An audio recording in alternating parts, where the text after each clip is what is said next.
practice. I think we're live. We are. We're live. Okay, good.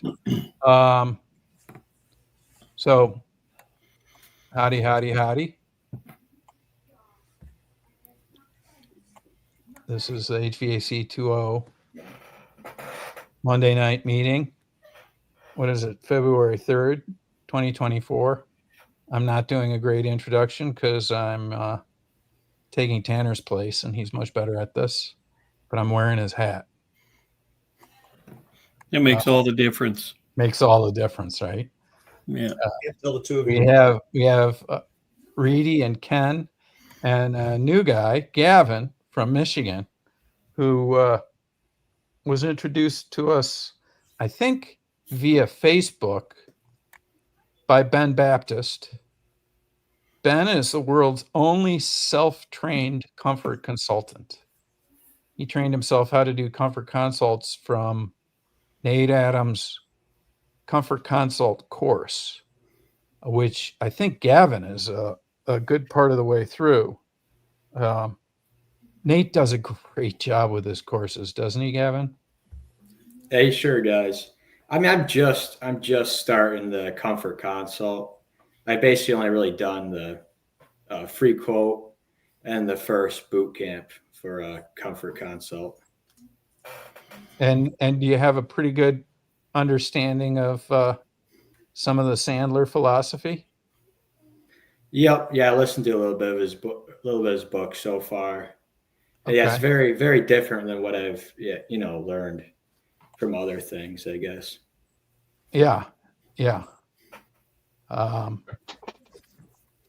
here's Joe Madosh from MeasureQuick. What do you know? And he's going to come on. Part of this was spurred by Gavin.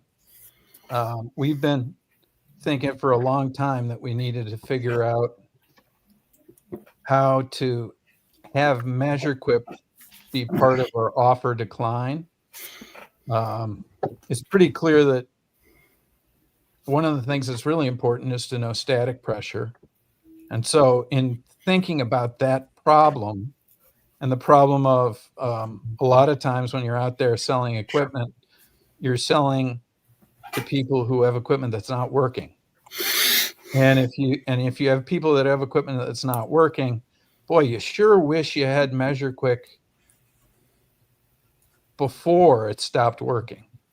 So ideally, what you have is your service department using MeasureQuick every time they go to a house and taking blood tests of the system over time to see how performance is over time, but also to provide the homeowner with the beginning stages of education about what's important about how their equipment works.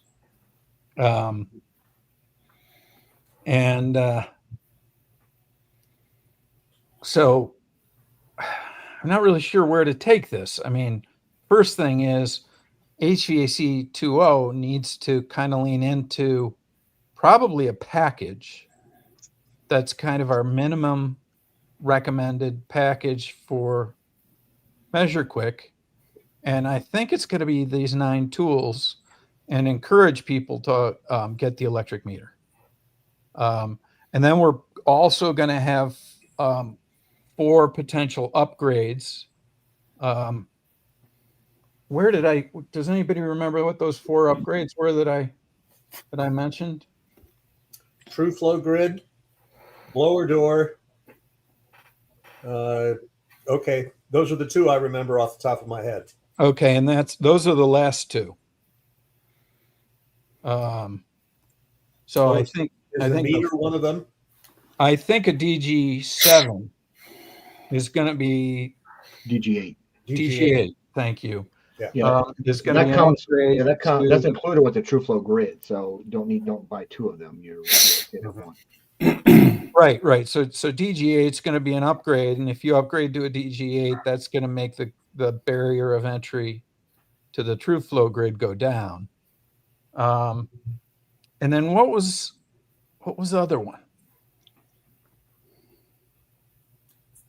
Was it the redfish meter?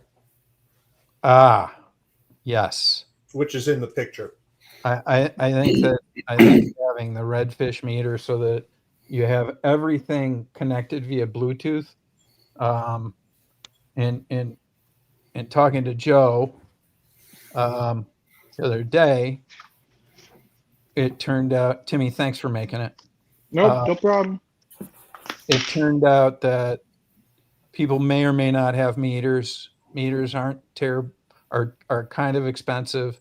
If you have a meter that's not Bluetooth, it's a really big lift to encourage people to get the meter that's Bluetooth. So the first two, Timmy, do you remember the 4 upgrades?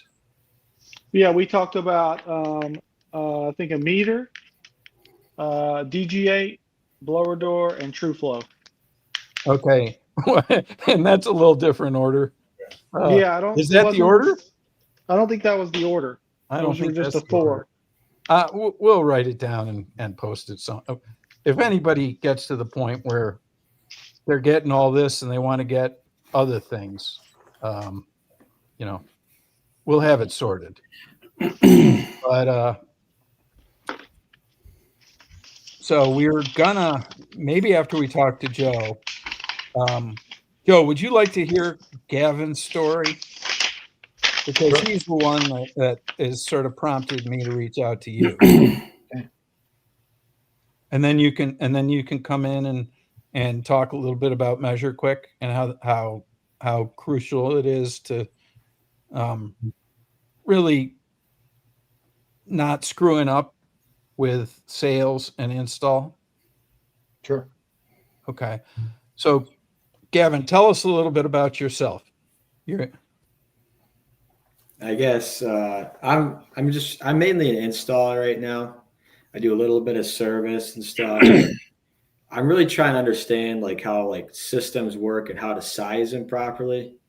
Because basically the only thing I've ever been taught is like just the standard manual J, S, and D type stuff. I'm really new to this, HVAC20, and just trying to figure out how to efficiently figure out the size of equipment that we should be putting in. And the company you work for is how big? Just my brother and my dad work with me. Okay. And the primary work that you're doing, what's your clientele? We do, just standard, residential stuff, and do some apartment work too. But that's basically it. Is it all new construction or is it retrofits? Or wait, what? Is it all new construction or is it retrofits? We do mostly retrofit, but we have some new construction too. Are you spending a lot of money on advertising? No, we don't. We don't even advertise at all. Okay. We stay pretty busy. And what is the pain associated with your desire to do better sizing? I guess just, I don't know, like being able to confidently, tell them how the equipment will exactly perform and stuff, and being able to sell better equipment, because most of the time we're just giving them one option of just, here's a single stage piece of equipment. It's the cheapest option.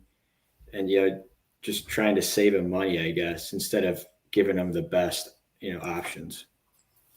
And what appealed to you? What caught your interest? What was it Ben was doing that caught your interest and caused you to reach out to him?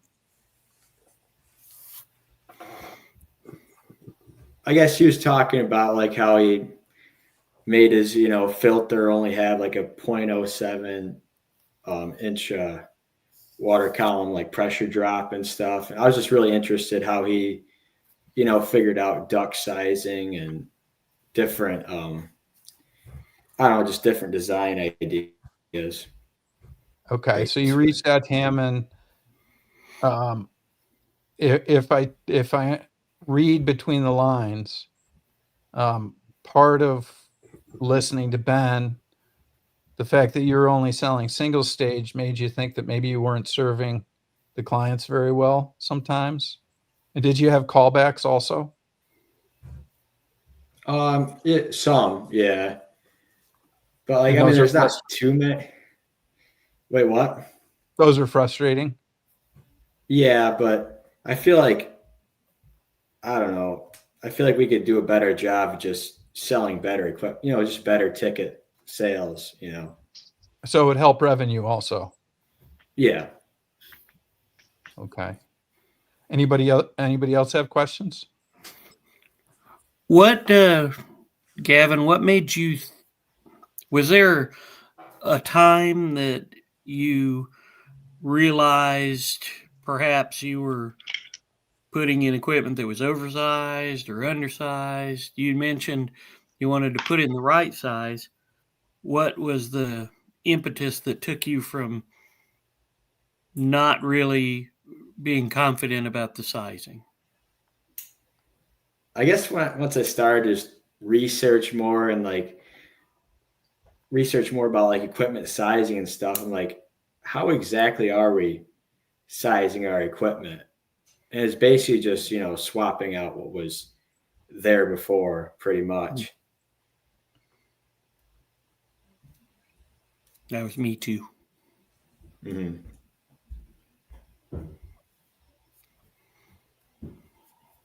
So Ben, you reached out to Ben and he suggested you take the free quote class. Yep. And from there, I reached out to you because I saw you'd signed up. Mm-hmm. And you want to talk a little bit about what you've learned so far. Yeah, I guess I've learned that like giving them more options takes a lot of the responsibility off of you. Instead of just telling them what to do, like ask them more about what they want. I feel like they'd be more, they'll be more satisfied with that type of approach. Give them lots, offer them. So The offer decline type thing. the offer decline and the 6 functions. Yeah. Give them a little more education. Guys are they're always talking to me about how the 6 functions is like turning a light bulb on behind the customer's eyes. Because they just go, oh, I want those. Or yeah, I have a couple of problems that some of those functions are going to help solve. Mm-hmm. Gavin, Okay. I can't think of anything else. I've got a question. Gavin, how are you guys sizing equipment? Just based on what they had before? Yeah. Or, I mean, if it's way oversized, we'll definitely, size it down. But like sometimes if with that approach, you don't know if you're undersizing sometimes too. Okay. Right. And in our discussions about MeasureQuick, how has that changed your perspective on sizing? Yeah, I wonder, like, I'm just curious how it will help, figure out, like, you mentioned you can figure out, like, what the ductwork can actually handle and stuff. I was wondering how you measure that and what you need for that. And that's the perfect intro to Joe. Okay.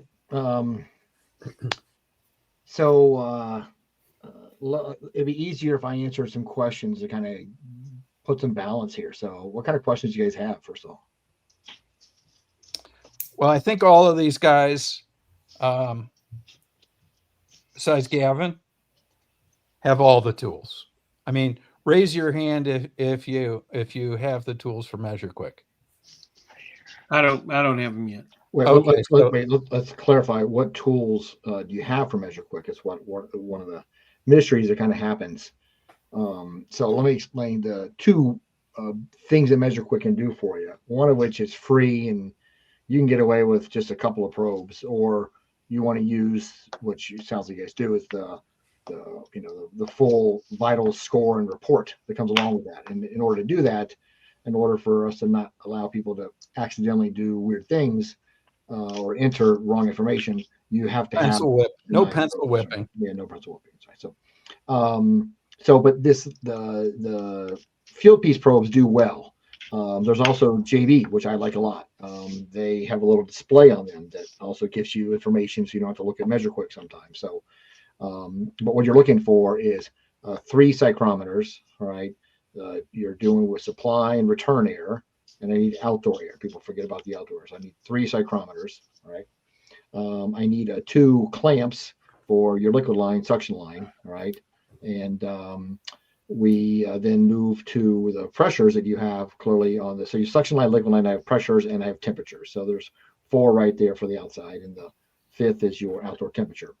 The one that gets a little fuzzy is when you're talking about static pressures, right? So I haven't seen them yet, but the new JB probes I heard are pretty good, very stable. But if you're going to get a true flow grid, then that's what you're going to use to measure your static pressure is the DG8. So the DG8 is just solid, self zeroing, all that kind of stuff. So there's no reason to use anything else because they just drift and they shift, and you got to make sure you're zeroing them before you use them. They have a lot of issues. So You got to babysit them every time you use them. yeah, it says in their manual that they're accurate for about 2 minutes. So then you've got challenges. So yeah. Okay. Yeah. That's helpful. I didn't know any of that. Yeah. I knew that I just learned about this whole drift thing about 2 weeks ago. Oh yeah, they're constantly shifting and drifting. And the other one is if you've also got the issues with temperatures, they all have their own temperature issues, but you want to make sure that they're close to the same temperature of the indoor equipment. So if you're taking it in from a cold truck or a hot truck, you've got to get them acclimated. Otherwise, as they start shifting the temperatures, they're also shifting in your pressures. Yeah. Okay. So once you got the right probes, and then we're going to confirm that you want to pursue getting the report. Well, we are releasing right now the fact that we now went to subscription. So you have to have a subscription in order to get our pro reports. Otherwise, you can get a free report, which is just a bunch of measurements that you get out of MeasureQuick, but it's not the score. There's no score there. You don't get the color coding and recommendations and that kind of stuff. So that's one of the main differences between free. You get all the diagnostics you want. It's all free. Or you want the report that's clearly geared toward what you guys are doing with homeowners and trying to convince them. It's like, well, you got a D now, then we want to get you back up to an A. The only thing you can't adjust or really fix is the age. We start knocking off 6 points about every 6 years or so. So it won't take you long before you've lost anywhere from 6, 8, 10, 12 points or 20 points ultimately for an older system that we just think is like an older car. They don't function the way a new one does. So everything may be great, and now you're trying to explain to them that it's a good thing you're having us here regularly because these kind of maintenance things need to be done regularly. And you can see that your system is much older, but it's working great. So the only thing we want to do is keep it maintained. So we need to come back at least a couple times a year to keep it maintained in order to keep your score at the best it can be, because your age is something you can't change. Jason Trammell asked a question. He may come in later, but he's at his boys' ball game tonight. Oh yeah. So yeah. You cannot. Qubits are gone. We're done with qubits. So if you have them, you can use them, but you can no longer buy more qubits. But if you got them, you can still use them. So there's no loss in qubits.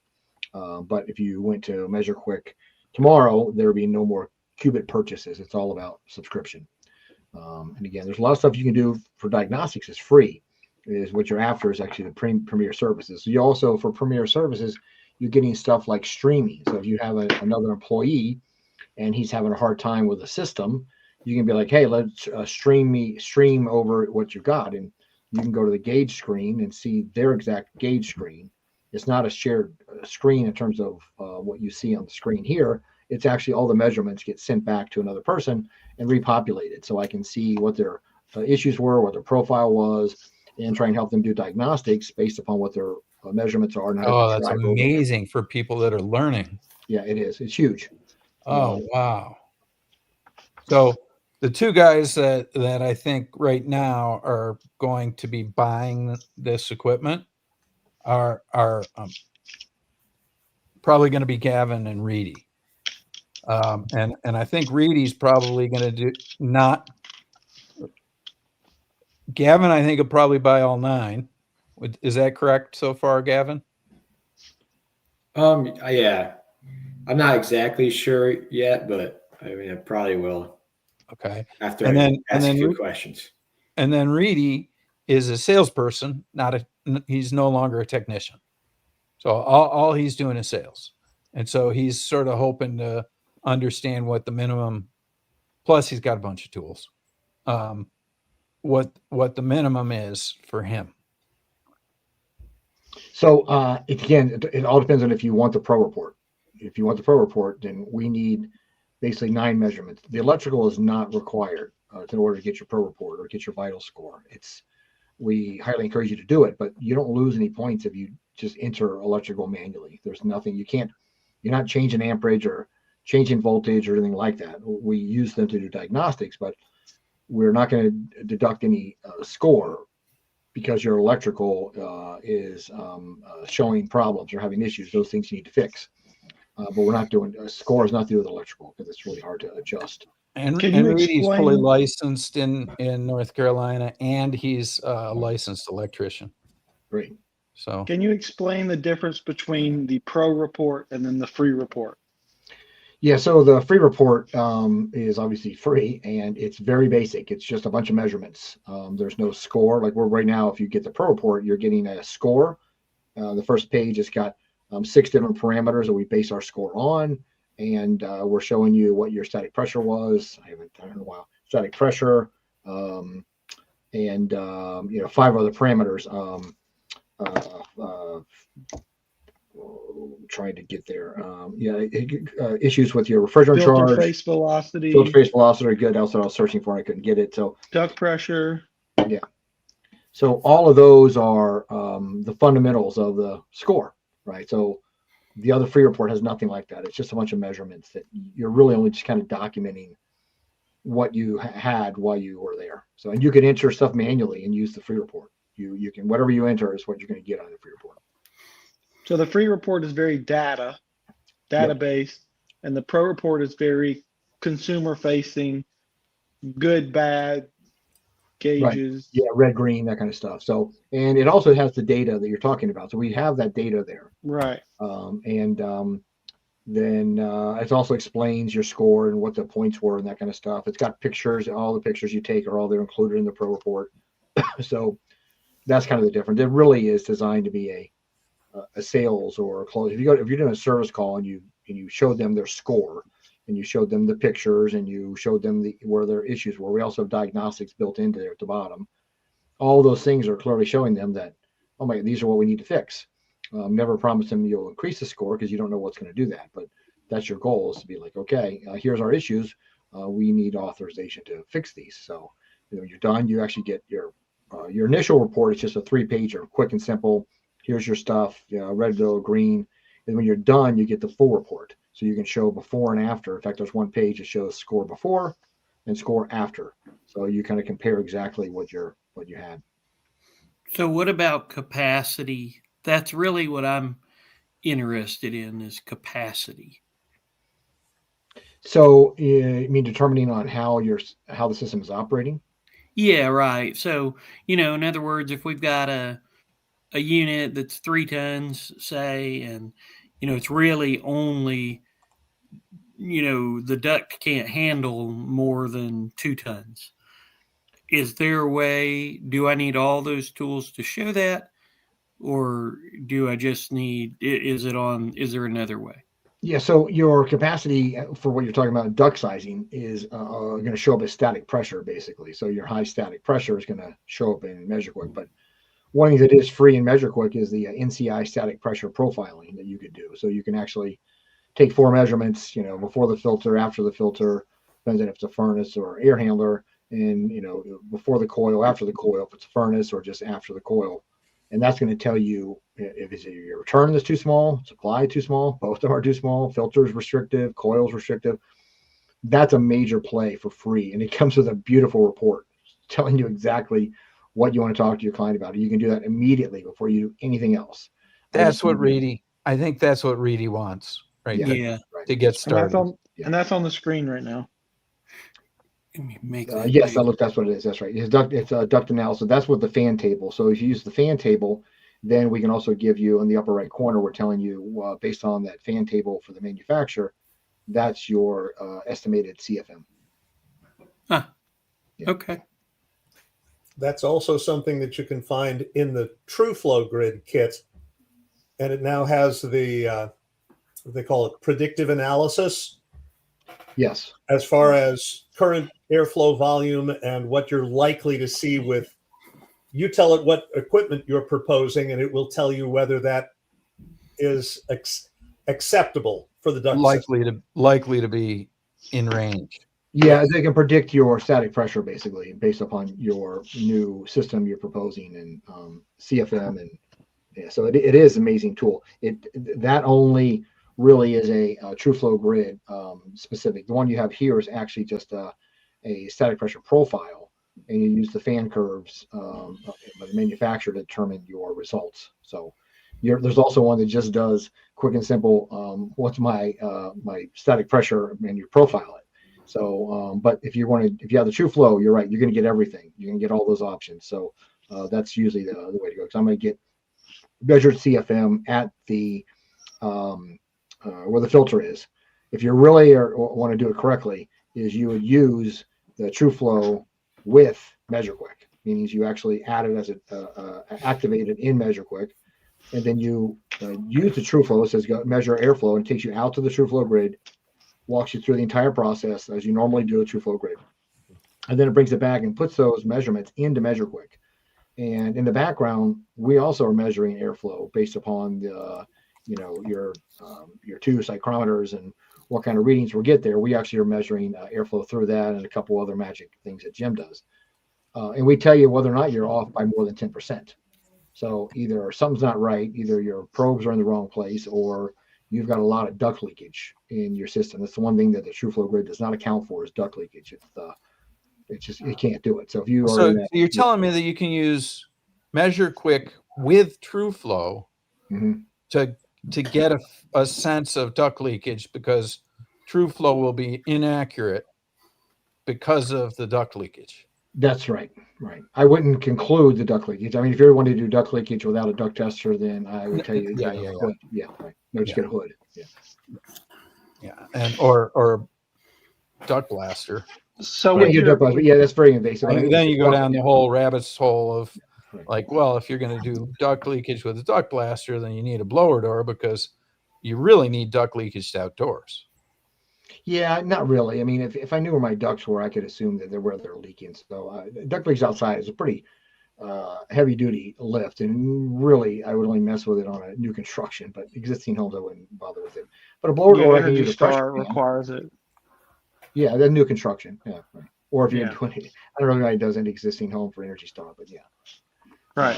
Well, for your duct analysis chart, will you still do? Is there a way to still have MeasureQuick predict airflow and do like Bluetooth probes, or can you do it, or do everything manually? Or no. So as most people think, you always have to have 9 probes for everything. But if you just turned on your 2 psychrometers, right, and put one on the supply and the return, we don't measure at the unit. You're measuring the actual system performance for cooling. We want those probes in the closest register to the air handler in the house, so we can indirectly deduce you might have return duct leakage as part of that, because we're estimating a certain amount of return temperature that should be there, and it's not, or maybe higher, which means your ducts are outside the envelope and it's too high. And we're giving you an estimated airflow. We're also giving you a BTU estimated. We're giving you enthalpy change. We're giving you a variety of stuff just with 2 probes. You can get out of MeasureQuick. So 2 probes on, system is running, and it's pretty amazing what all you can get from just that. And will that transfer over into the like the static pressure screening or this duct analysis with the fan table? Or Are those? That's a separate Sep- test. That test he's got right there. Okay. That's a completely separate analysis. So yeah, but Okay. that's the first thing you do is that's the first thing you do because it takes minutes. Yep. And then you're done. Like, okay, I now know my ducts are too small, or my return only is too small, or for some reason my coil is restricted. How do I address this with the clients? The filter you put in, you should take the plastic off, or oh, you did. Oh, you can't tell. So those are the things that allow you to determine your issues, or collectively what your issues are. And now you can move past that as to what are the other performance issues when the system's operating full capacity. Gotcha. So you could do the duct analysis with your static pressure screening, and then after that, do a full MeasureQuick, either the free report or the pro report, and get, the performance, the capacity, airflow, all that kind of stuff. Yeah.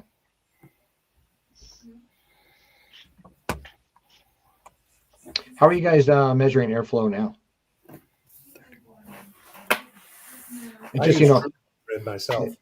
Sorry, say it again. Sorry, I interrupted you. Sorry.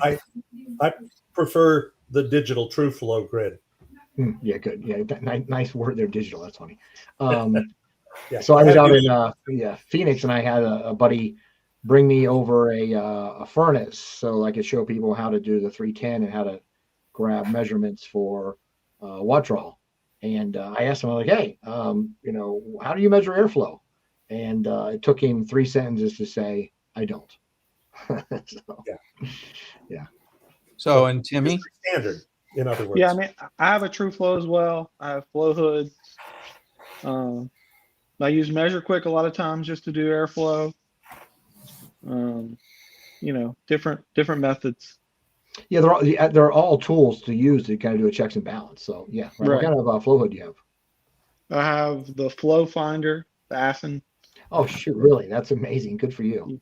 It doesn't go high, but it's damn accurate. So yeah, you can't do returns. It'll extrapolate into the 5 something range. But you're right. It is it's dead on. So it's definitely the standard. So yeah. I have the CPS too. So you can use that if you're not using it with MeasureQuick, it is a random number generator. Yeah. But if you use it with MeasureQuick, we actually re-engineered all of the measurements and how they were adding extra zeros. That's why it became a piece of junk. So Jim re-engineered it, and now it's actually it goes up to about 800. So I've tested it against them, and I do feel like it's more consistent. I don't feel like it's it's a $500 flow hood against a 3,000. Yeah. So you kind of expect the accuracy to be a little different, kind of thing. But they're on the same principle that they both have a vane, and they're able to have a direct measurement versus a ambient or a passive measurement. That's the challenge. So they are on the same. Yeah. Well, the Assen is powered and it's matching the pressure and all that kind of thing. Right. So actually, what it really does is, I thought it matched it too, but it's calculating revolutions on their fan. So it's actually counting how many times that thing spins, and that's how it's actually able to extrapolate that. And it does match it. You're all right about that. So that's how it's able to zero itself and then be like, okay, here's what you got. Yeah. Right. So, and if you're going to the guys that are missing tonight, like Ronnie and Austin and Tanner, Tim Portman, I think they all have True Flow and all the MeasureQuick stuff also. So, but Tanner will be down at the thing. Yeah, I'll be there. I'll be at the symposium. Yeah, I got a session closing session on Saturday. Or no, Friday. Okay. So if you wanted to talk to him about any of the stuff that, Oh, I'm sure. I know I'll find Tanner for sure. We always run into each other. So, well, you're not going to miss his Cybertruck. Yeah. Well, I won't see his truck because we're all inside. But yeah, right. But we are doing a kind of a MeasureQuick gathering at either Thursday or Friday at lunch, or something else. So my goal is, and we have a booth, so we'll have lots of exposure to show people what's going on. And what we do have, okay, you guys are always, if you hang out with me or whatever, I can always tell you what's coming out. So in our next release, we are introducing AI a real AI generative able to read your data plates. And we just engineered it ourselves so that you can Look at Timmy's face. tell you what. You just made somebody happy, I think. Yeah. Yeah, I've been So, trying to figure right. out how to upload data plates to Chat GPT to extract the data, just so I don't have to double entry into House Call Pro and MeasureQuick. That I'm still working on. I can't guarantee you that, but I can. Well, definitely that's House Call Pro's fault, not y'all's fault. Yeah, but we've been trying to get there, so we just stopped and we did this. So it's really detrimental. We don't have a lot of programmers, so whenever we do something like that, then everything else gets on hold. So, but we now are able to scan, and of course, Jim's got a beautiful looking data plate that he's using to do that. But the goal is, and you got to make sure you're checking the numbers because it doesn't take much to like, oh, that's a B, not an 8. But we are able to scan them. They come back to us almost instantly and come back to you, and we're able to read them. But we're also able to determine if this coil is correct for the size of unit and do all kinds of other stuff behind the scenes as to whether or not this is a mismatched unit or this is probably something that was intended to be together. So Wow. we're only beginning to grow with that. We then want to be able to find manuals for you and do all the stuff that, Blue On and other stuff kind of did and kind of lost their path. But that's our goal, is to be like, here's the things that you don't want to dick around with. You know what? We'll help you with that because the diagnostics is built in. You guys do diagnostics as well as we do, but nobody wants to keep entering all this stuff. So that occurs to me. How about searching for an AHRI match? that is a challenge. The reason that it's a challenge is because AHRI said that they'd be open to letting ACA do that, and we were going to just play through ACA to do that. And then they were like, "Oh, well, you do know that costs money." And it was a lot of money, and ACA's like, we ain't got that money. So Yeah, we ain't and got that AHR's money. website is a mess anyway. Yeah. So yeah, they were trying to redo their database, and Wes at ACA was trying to play off of that, and then next thing you know, it's like, nope, nobody can afford that. So good luck. So maybe that'll happen in the future, but right now it's not there. So. Okay. Now back to the reports. So will you get airflow from just the two psychrometers? Mm-hmm. There's a little bit Will extra in there, but it's not worth. Yeah, it's just assume that your psychrometers will give you 98% of what you're after. Right, but yeah, I'm thinking if you go into a customer's house, like for Reedy, who's he wants to give them information on how their system's performing. Like, they have a 3-ton? Is it giving them 3 tons of of output? Would they get? They don't get a performance rating then, though. They just get an airflow rating. So he would need to do. Could he do a? Yeah. So your options for salespeople are, you can do non-invasive, but it's just a risk Because it hasn't without been, having refrigerant charge. So your refrigerant charge is the key to that. But your goal is once you use MeasureQuick and you have the Pro version, you're able to benchmark. So I talked about streaming. One of the other Pro features, Premier features, is benchmarking. So once it's installed, or if you go there and it's a really good system, you can benchmark it, meaning that anytime anybody comes back from my company, they can actually compare these measurements to a benchmark that is now solid. And then meaning that when people come back, you don't have to stop tapping the refrigerants. You don't need to keep tapping refrigerants. If you know its performance, then I can know by the temperatures if it's still operating in that benchmark. So that's one of the keys. I can send now a lesser technician out to do maintenance or service and actually do a really good check that this thing is still operating the way it was benchmarked when it was installed. Now, go ahead. Should benchmark be its best working condition, or Yes. should? Yes. Or, No. okay. Yeah. You're right. It's not like here's how it operated last Thursday. It's no. Right. It's exactly as you just said. It's at its optimum performance, as best it could be. It may be a 3-year-old system, and you're like, you know what? This is about as best as we're going to get. This is an A, not an A+, and we're going to lock it in. So that means you're getting your static, you're getting your superheat, subcooling, and there's a variety of stuff that's all in there. It's like that's then benchmarked. So whenever you come back, that's what you're comparing this into. But again, that's part of the Pro or the Premier features. That's you're paying the premium price per month to keep that, and everything you entered about that system is in there. All of the data plate information and the benchmark, all that stuff stays there forever. We don't get rid of that stuff. It's there. You can come back 5 years later and be like, it's here. And now that you've been paying for it, then there's no additional fee. There's no $5, no more qubits, none of that stuff. So it's there as long as you're there. Only you and your company have access to it. Any of your technicians can access any of your benchmarks and any of those things you saved about that system. Nobody else has access. Now, should the benchmark be like day one, or could it be like, I have this 6-year-old system, but we've cleaned the coils, we've cleaned, it's running as optimally as it can at 6 years old? Yeah, that's an internal decision about how you guys are how you benchmark. But it's optimal. Okay. Its best is the day it's installed, it's benchmarked, right? Right. Compare that to everybody at any time for then on, right? But if you're like, wow, this system's amazing. It's in the shade a lot. It's not a lot of exposure. Refrigerant charges, everything is great. It's acting like a fairly new system. The only thing you're losing points on is age. Then it's reasonable to benchmark that. But if the static was off, if the pressures were off, any of those things are off, that's not what you want to benchmark. Got it.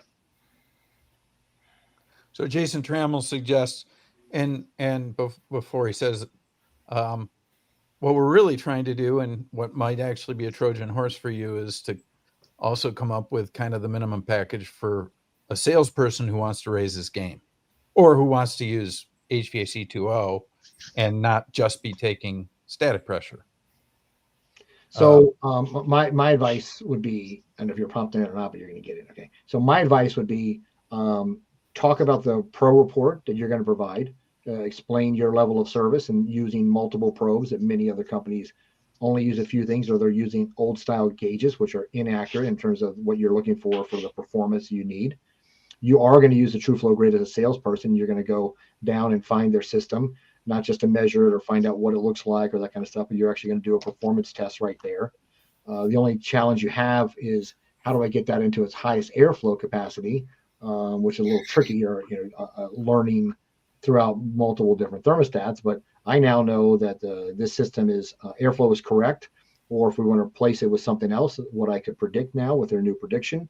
And I explained to them the type of quality install they're going to get. And here's the report you'll get at the end. If you don't have duct issues, there's no reason to not get an A or an A+. If they chose not to upgrade their ducts, which you're going to talk about, if they chose not that, you may only get a B out of that, because that restrictive is going to cause a lot of issues with static and other issues. So if you're really explaining to them how, if they want to get the best out of their system, they already spend a lot of money, might as well get the best out of that. Then we need to do some upgrades or changes in your duct system, or change your performance. Then that's how you're going to get that out of them from a salesperson right then and there at that time. A lot of people out in Ohio, their salespeople all have a TrueFlow grid. They all walk out in TrueFlow. They talk about what MeasureQuick does, and they're measuring airflow right then and there. So Jason says, to help Reedy out as a salesperson, do the NCI quick test with a manometer, and then use 2 air temperature humidity probes to get capacity as the least expensive hardware entrance. You're not going to get capacity. You're going to just clarify. You're not going to get capacity. You're going to get airflow out of that. So if you're using the TrueFlow, then I wouldn't. You're fine with using that as an airflow measurement device. But yeah, the only issue you have with a salesperson is, what's the weather that day, some other logistics. But no matter what, I can always get airflow out of their system. So it doesn't matter the temperature, or it's a nice day, the windows are open. It's hard to really get a temperature split with psychrometers based upon some of the conditions that are there. And and that's only for cooling. So you ain't going to get a cooling load on a day like today, unless you're anywhere probably. So then you're talking about putting it in the furnace and staying away from the radiant heat and that kind of stuff. So yeah. So the TrueFlow is just the easiest way to go, unfortunately. Yeah. I wonder if Jason was referring to airflow capacity. Maybe so. Yeah. Since MeasureQuick does estimate airflow with those probes. But again, you're gonna have some logistics, like you can't do it in the winter. In the summer, you got to make sure you're getting the correct temperatures out of that, and you've set some of those conditions up. So yeah. In order to get system capacity, ECU capacity, you'd have to know your refrigerant pressures and temperatures, or have a benchmark, right? Mm-hmm. Yeah. And you're going to be able to do this in heat pump mode soon. No, we can do. So it's always we use heat pump a lot as a phrase, but how do you charge a heat pump? in In the air conditioner. in cooling mode. That's right. It's all in cooling mode. It's all in cooling mode. So it's a real catch-22. People are like heat pump, heat pump, heat pump, but you are only really able to determine capacity and measure it in cooling mode. So if you're not, we have a heating mode for heat pumps, and it's kind of like you're there, right? But you're really not able to confirm based on the manufacturer anything that it's correct. So that's one of the challenges that goes along with the heat pump is what am I really measuring? So it's there, but it's not something that I don't know if we have a score out of that. So It can help you with diagnostics, but yeah, there's no score related to yeah, it. right. Yeah, that's right. Because this is we don't really feel that you're operating it correctly. You need to be now. How many of you guys are aware that we have this new charging blanket? Anybody aware of the charging? Mm-hmm. Yeah. So You get the notification every time you open MeasureQuick. actually, there's a button saying stop telling me that. You jerk. So It advertises me all the time.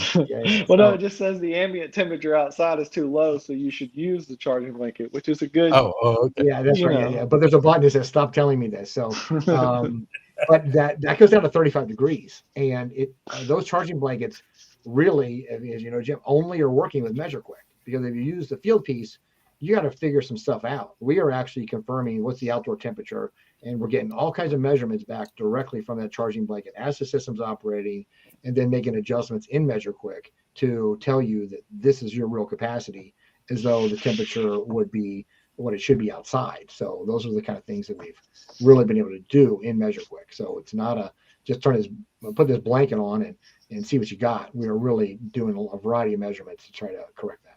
Oh, so there's some actual guidance to use the blanket kind of thing. Yeah, in MeasureQuick, it's a whole nother level of calculations of what you're actually getting. What is your real capacity with the blanket? It's quite Oh different no! now. Now Timmy's got to get a new toy. Well, $100. I haven't heard these things. I just saw the blanket and saw it was, Yeah. you know. But it's good to know that. I don't know if other people know that there's some extra features built in and accompanied with MeasureQuick with the blanket. But If you didn't know, other people don't know. I kind of feel the same way. Yeah. Yeah, we've been distracted with a few things. So, yeah. Okay. So for HVAC20, what we really want to do is we want to tell people this is our likely load range. Right. And it basically is the 95th percentile of houses, the size of your house. And then we want them to realize that in the green, that's the size equipment that a good house will have. And then in the yellow is sort of mediocre, and the red is, well, you got a bad house. It's going to be pretty hard. Yeah, sorry, I had to do a call with some people and I forgot about it. So, but I'm like, I should be at the movie. So that's why I was wondering why you're calling. But yeah, no, I'm on a call. That's why it's just tracking. So sorry. Keep pressure on that wound. Okay. All right, bye-bye. Bye-bye. The live people get to see this. I'll have to go in and edit that out. Yeah, so my wife was going to a movie and then she called me and I'm like, oh yeah, like what's would you get in a here? car accident? Yeah, right, exactly. That's what she goes, no, the movie wasn't there. So they just went and got a salad and she's coming home. So I'm like, oh, okay. Oh, okay. Okay. So anyway, So this is everything's like okay. load range. Yeah. And we want to be able to encourage people to size their equipment to the green. Because over and over again, Timmy and all these guys they're seeing if you size the equipment to the green of this, if the people have problems afterwards, it's because they chose crappy equipment or because the house is a basket case.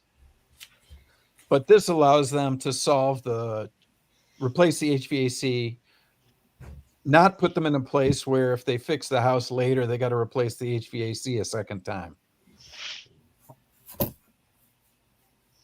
And yeah, you showed me this. I've seen this, but I'm trying to figure out how is it that you're getting to this likely load concept. What are your? Well, basically, all you have to do is manual J and put in the crappiest house you're likely to see with very little insulation, and then you also model that house as a tight house with good insulation, and that's 95% of the houses out there.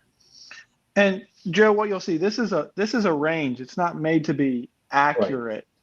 Right. We believe in getting paid for what you do, and a lot of times going into a house, people don't want to pay for a load count. People don't want to pay for, a full-on assessment. We can offer a free sales process.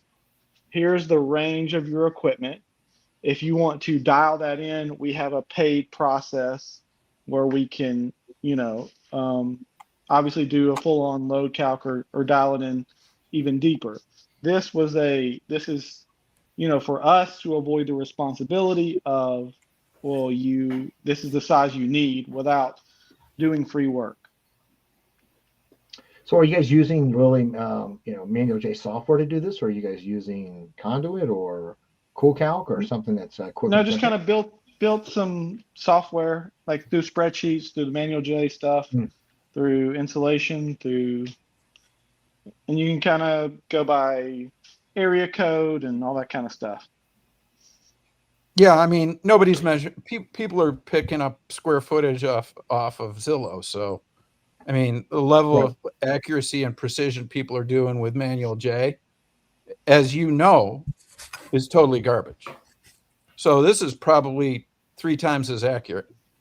Without people doing, full on. Unless they're going to do a full dives. comfort consult, and our full comfort consult is probably one of the most precise models that any homeowner's ever going to get, because they're going to have a blower door, and they're going to have a Manual J. They're going to have, and we're also going to triangulate using energy bills. And and if we have thermostats, we can also triangulate based on runtime at worst case load. Right. So our loads are probably, if somebody does a comfort consult, I don't think anybody in the United States is getting a better load. Okay, so let's do checks and balance here real quick. So since you guys are Sandler people, who wants to explain to me, if I was your client, how you would offer this? Anybody Sandler wise? I did Sandler a long time ago, and I still stuck in my head. So how would you guys make this as an option for your client? So I'll be your client. Just want to see how this sounds to somebody. Well, I mean, even in our free quote, we have some scripts kind of thing, or some questions to ask. Sure. So something you could start with is, do you know what size system you need? And of course, most people have no clue. Right. Right. Do you think it would be, were you planning on keeping the same size you have? Or did you think you needed to go down a size or up a size? Yeah, I don't know. That's why I hired you guys. I don't know. So you haven't hired us yet. We're here for a free quote. That's why I got you here. So, okay. Right. That's why. But we're happy to do that work for you if you want to pay us $750. Sure. Right. Now, would you say the current size you have, do you experience any comfort problems? Or if we replaced it with the same size and everything stayed the same, would you be happy with that? Yeah, well, I just know my upstairs bedrooms, 2 of them are just not the same temperature as the rest of the house. So it's very uncomfortable. Yeah. And so on a scale of 1 to 10, of 0 being it's not a problem, or 10 being it's a major problem and we need to fix it today, how would you rank that? I definitely think we're in the 8 range of, I don't really want to keep this. It's just, we want my house to be comfortable. Okay. Yeah. Now we have a path forward that we can address those issues. It is a paid path though. We can continue on with this free path and see kind of where things land and give you some more information and more steps forward. Would you like to go with the paid path, or do you want to continue on with this free path? Yeah, I guess I guess once I do the paid path, I feel like I'm definitely committed to this. So I definitely need to think about it. So maybe we'll get back to you the next day or so about that. So yeah. Well, today there's no paid path for you today. Today's the free path. We would have to schedule the paid path. So let's finish the free path. Sure, that's fine. Yeah. How much longer do you think it'll take? How long did you set aside? I figured about an hour. With what I got, about half an hour left. Yeah, exactly. Yeah. Tim, you neglected to just offer him bigger equipment. I just asked what he wanted. Okay, so I'll flip it back to you. Okay, so the sailor stuff that I've been like, so Mr.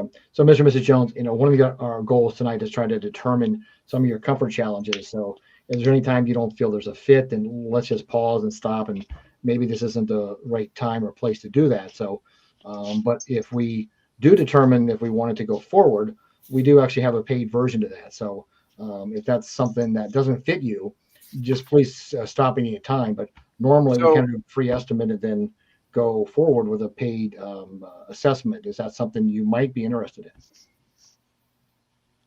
Yeah. So one of the things that we've come to the conclusion is that 95% of all leads are going to turn into a free quote. Sure. And so what we wanted to do is provide a path through the free quote for people to make really good decisions that even if things didn't work out, they didn't have to do any redos. And one of the things these guys are running into is they're replacing people's equipment that's 1, 2, 3, 4 years old. Wow. And sometimes it was installed last week. Yeah. And sometimes it was installed by one of the other, it was sold by one of the other salespeople.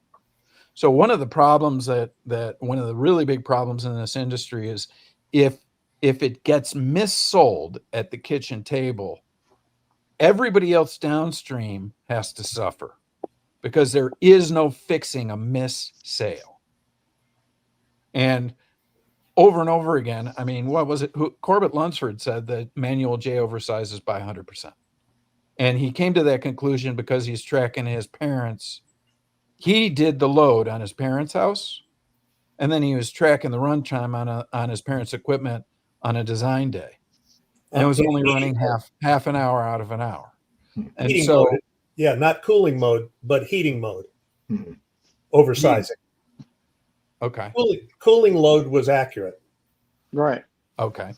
But still, then it's actually shows 30 to 70% oversized on average. So what we're doing heating. with this likely load range is trying to help people understand that their problems aren't solved by getting bigger equipment. More often, their problems are solved by getting smaller equipment. And that's what these guys have been finding over and over again is they're going out to these 2,000 square, going out to a 2 to 3,000 square foot house, and they put in a 3-ton green speed or a 2-ton green speed. And then they call the people in a month and they call them in a year.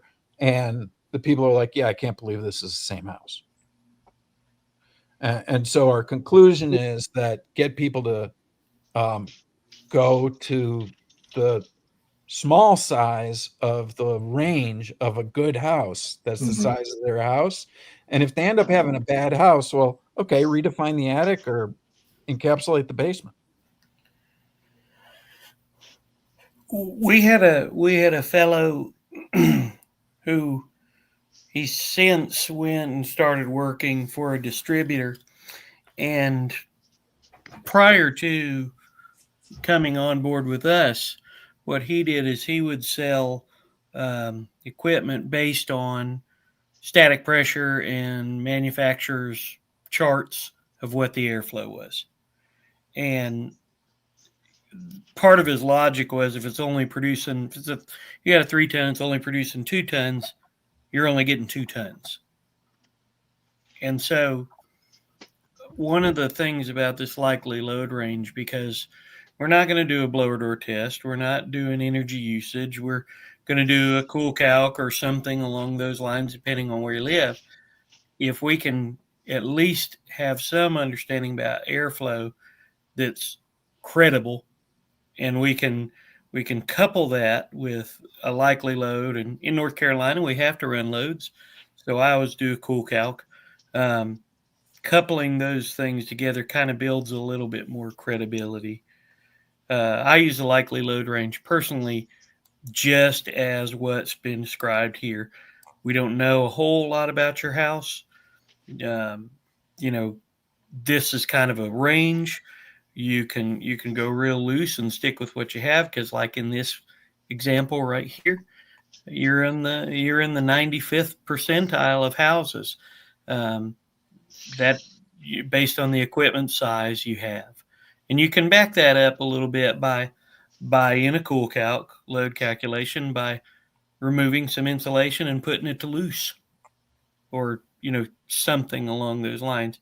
This is just a gauge and a guide to help people to understand that we can take their equipment and we can make it a little bit smaller and it'll perform a lot better. Right. And we also, I think we have a process for this, and it's laid out. And the beginning of the process is asking the client if they have comfort issues. We have 4 questions to rank 0 to 10. And then our key thing is we replace the equipment with the same thing and everything stays the same. Are you going to be happy with that? And we can gauge a lot of, if they have major problems, we may suggest, a paid path forward, or recommend that to understand the house more, understand the problems more. But I think with our free quote, we're trying to say, okay, if you have a 4-ton currently, we can use MeasureQuick to go in there and actually say, okay, well, you're actually only getting 3 tons of airflow or 3 tons of performance total. So your 4-ton is really only working as a 3-ton. So it's not a huge leap to drop down to 3-ton. Or we could spend $15,000 to $20,000 replacing your ductwork, but you really need to replace your ductwork if you're going to go back with a 4-ton, unless you want to have a whole lot of service-related problems in the future. And manufacturers may not be willing to stand behind the warranty claim if this isn't installed to manufacturer specifications. And I'm not going to warranty the labor.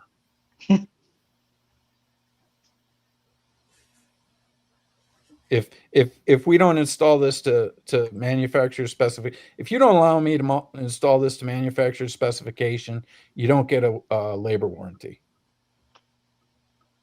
because it's out of spec. So we either need to upgrade the ductwork or downsize the equipment. Good news is downsizing the equipment is going to save you some money. Also, based on all of our educational process, which we really don't have time to go through here, but you're likely to be a lot more comfortable because you're going to get longer run cycles, which those longer run cycles are going to give you mixing and load matching that you don't have right now. And Ben Baptist just commented, well, ma'am, at this point, we have 2 options, considering we've only got 2 tons of ductwork. We can either size to the green, worst case scenario, we stick 10 grand into upgrading the home, and then you saved yourself 10 grand because the ductwork would have been 20. And now you got a better home. So you can take your chances, size to the green. If you still have comfort issues, we'll figure out what the deficiency of the house is. And then you won't have spent a whole bunch of money oversizing your ductwork so you can have an oversized system that still is really uncomfortable because it short cycles most of the time. So in general, you guys are sizing to the ductwork. Is that a reasonable statement? No. That's one approach. Right. If we know the ductwork is undersized. Right. No. So we want to limit, because if they have crazy terrible ductwork, that ductwork could be to the left of the green here. This is where knowing static pressure helps, and knowing airflow as a starting point. Knowing performance of the equipment. And knowing comfort, because they're the occupant. Let us know how this has been for you. Mm-hmm.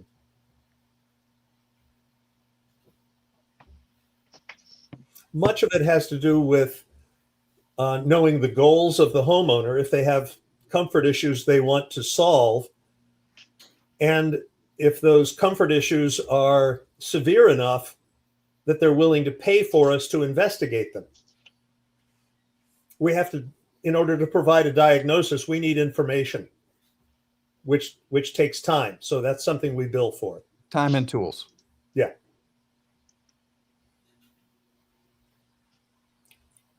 So MeasureQuick helps in determining if their current equipment is actually performing to its capacity. If it is not, we can propose repairs, improvements for that. But if their house has severe problems which are causing the comfort problems, that's something that we'll have to dig into more. So that may even merit a blower door test in order to help. So one of the problems that we encountered is, you know, and it all started because I really thought that every house should have a blower door. My thinking on that has changed really dramatically. I really like to only have a blower door test on houses that need a blower door test. And it turns out that probably 99 out of 100 houses don't need a blower door test. Now, if Ronnie was here today, he'd tell you about the 6,000 square foot house he was at that had a 7,500 blower door. And so that house needed a blower door, but it's a big house. It's got a lot of stuff going on. You know, it's only got 3 tons of return. And yeah, I would challenge you with that. You know, it's like saying, why did the code take so long to accept a blower door? Because they were allowing a visual assessment of leakage, and that was a total failure on everybody's part. So you never know. Well, we're not going to talk about code because code is horseshit. No, I'm not. No, you missed the point. I'm not talking about code, but people assume that I could determine leakiness of a house. Yeah, and we're not, and we absolutely agree with you. Yeah, okay. Those people that assume that are total fucking assholes, and they've been mad at me because I've been telling them this for 15 years.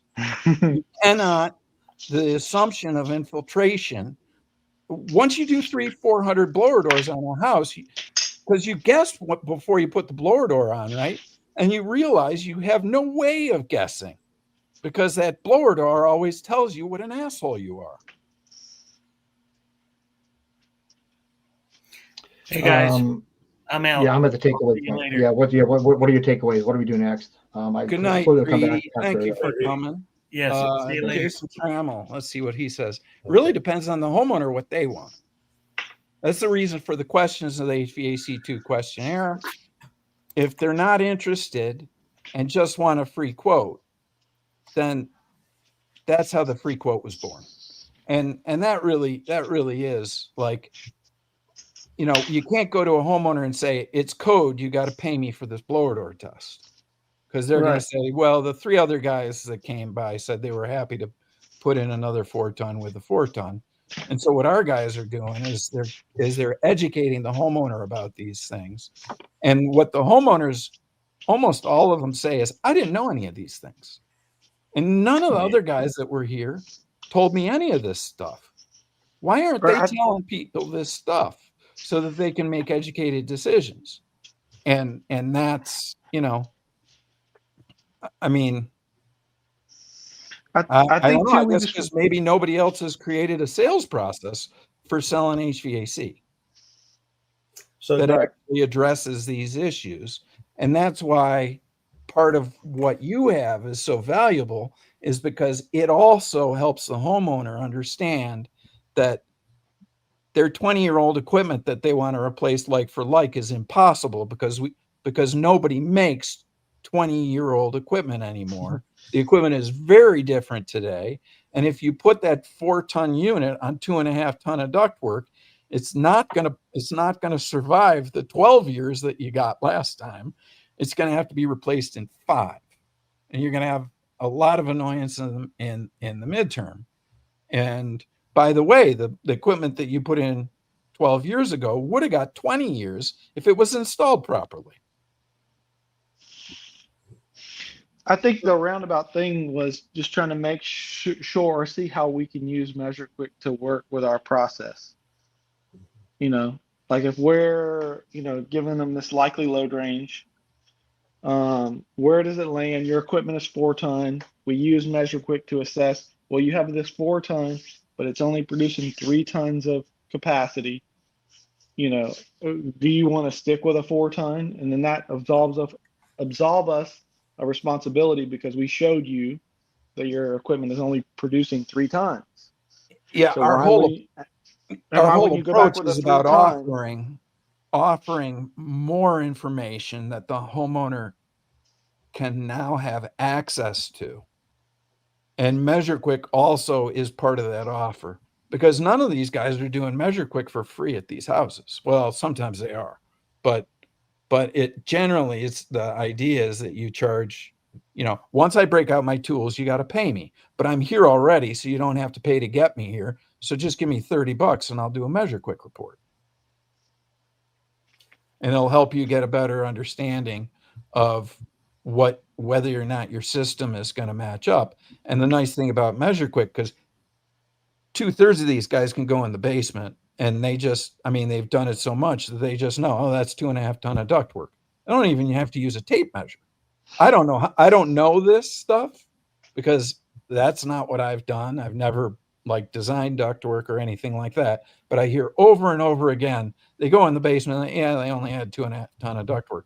But what taking static pressure does is it goes from him making that statement observationally to actually measuring. And then what MeasureQuick does is it takes it a whole nother step. It says, it's not just me measuring and telling you some numbers that don't make any sense to you. Here's a report where I have measured with my measurement tools. And this is a report from these other guys over here telling you how your equipment, I can't pencil whip this. And so the homeowner is in the situation of instead of telling them they got to have a blower door report and a manual J and a manual D and a manual S and all this other stuff, a full on energy audit, which basically makes them show you the door. I mean, Reedy sold $200,000 this month, 13 sales, 20 leads. I mean, Ronnie made $375,000 last year.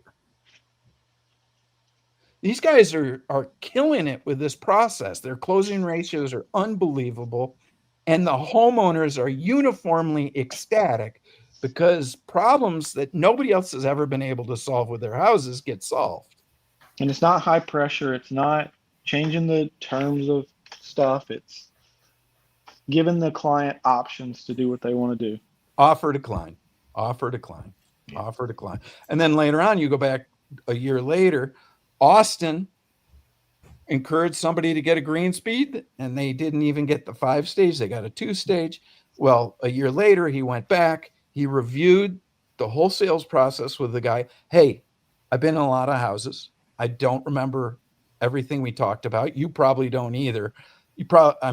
A lot of the stuff went over your head, whatever. So let's review so that we're both on the same page. Oh, okay. Remember I talked to you about reheat dehumidification that was available with this piece of equipment, and that you might need a ventilating dehumidifier if you didn't get this better equipment.